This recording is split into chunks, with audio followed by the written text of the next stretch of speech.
আমার বলার প্রধান বিষয় হচ্ছে causes of the French revolution of 1789-80, অর্থাৎ ফরাসি বিপ্লবের প্রেক্ষাপট বা কারণ সম্পর্কে আমরা আলোচনা করতে হবে।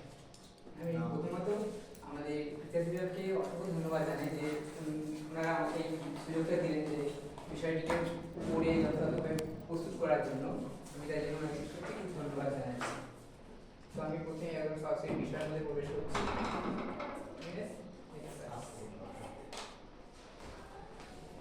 ফরাসি বিপ্লব সম্পর্কে আমি একটু বলে দিই। এই সময় আমাদের ফরাসি বিপ্লব সম্পর্কে জানার জন্য আমাদের ফিরে যেতে হবে 1800 থেকে সেই ইউরোপ তথা ফ্রান্সে।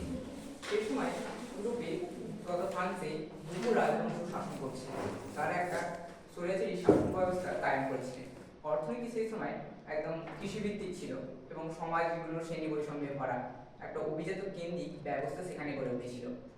সাথে সাথে যাজক বা ধর্মীয় যারা প্রধান যাজকরা তাদের একটা ধর্মীয় কর্তৃত্ব আমরা সেখানে লক্ষ্য করতে পারি। এই যে একদম ত্রুটি বৈষম্যপূর্ণ ফ্রান্সের সমাজ বিপ্লব পূর্ববর্তীকালে তাকে আমরা এশিয়ান রেজিম বলে চিনি বা পুরাতন তন্ত্র বলে জানি। তো সেই সময় আমরা দেখেছি যে ফ্রান্সের ভিতরে কিছু আভ্যন্তরীণ সমস্যা একটা মানুষের মধ্যে বৈপ্লবিক চেতনা সৃষ্টি করেছিল। সেই সময় আমরা জ্ঞানদীপ্তির প্রভাব দেখতে পাচ্ছি বা এনলাইটমেন্টের প্রভাব, যার কারণে মানুষ যে কোনো জিনিসকে একদম যুক্তির নিরিখে বিচার করতে শুরু করছে। তারা প্রচলিত ব্যবস্থার বিরুদ্ধে প্রশ্ন তুলতে শুরু করছে, ধর্মীয় গোড়ামির বিরুদ্ধে প্রতিবাদ করতে শুরু করছে। সেই সূত্রে আমরা দেখতে পাচ্ছি ধীরে ধীরে মানুষের মনে এক বিপ্লবী চেতনা বিস্তারে আমরা রুশো, ভলতেয়ার, তারপর মন্তেস্কু নানান ধরনের দার্শনিকের বিশেষ অবদান আমরা লক্ষ্য করতে পারি। সেই সূত্রে আমাদের ফ্রান্সের ইতিহাস যদি আমাদের জানতে হবে। ঐতিহাসিক লেফেভরের আমরা একটা বক্তব্য তুলে ধরার চেষ্টা করছি। উনি বলেছেন যে ফ্রান্সের অর্থাৎ ফরাসি বিপ্লবের ইতিহাসের উৎস আমাদের তার অতীত ইতিহাসের মধ্যেই অনুসন্ধান করতে হবে। অর্থাৎ সেই সময়কার সমাজ, অর্থনীতি ও রাজনীতি আমাদের একটু জানতে হবে। সেই সূত্রে আমি একটু সমাজ সম্পর্কে সেই সময় বলি।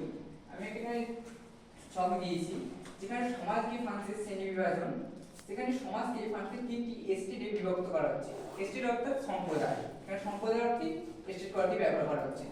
প্রথম এস্টেট অর্থাৎ যাজক সম্প্রদায়, দ্বিতীয় সম্প্রদায় বা দ্বিতীয় এস্টেট যেটা হচ্ছে অভিজাত, আর তৃতীয় সম্প্রদায় সেটা হচ্ছে এই যাজক আর অভিজাত বাদ দিয়ে বাকি সবাই হচ্ছে তৃতীয় সম্প্রদায়ের অন্তর্গত। এবার আমি যদি আর্থ সামাজিক সুযোগ সুবিধার দিক দিয়ে বিচার করি, তাহলে আমরা একটা বিভাজন রেখা আমি এখানে দিয়েছি, যেখানে প্রথম শ্রেণী অর্থাৎ যাজক